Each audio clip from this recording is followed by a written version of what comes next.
кладбищами, мы пытаемся их привести в порядок. Наша программа есть самообложение. Но самое главное, иметь возможность точно знать, где кто когда захоронен. Такая цифровая база, она обязательно нужна, мы ее поддержим.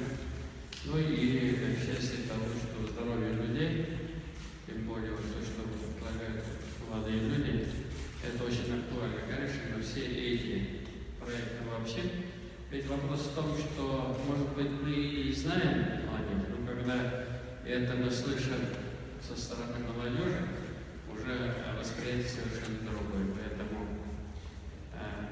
хочу поблагодарить вас за вашу активность, но также хотел бы выразить свои ощущения, находясь в этом здании, которое не только большое, которое наполнено жизнью. Здесь вот кипит молодежь. У нас не зря принято решение по созданию нашего Министерства по делам молодежи, министра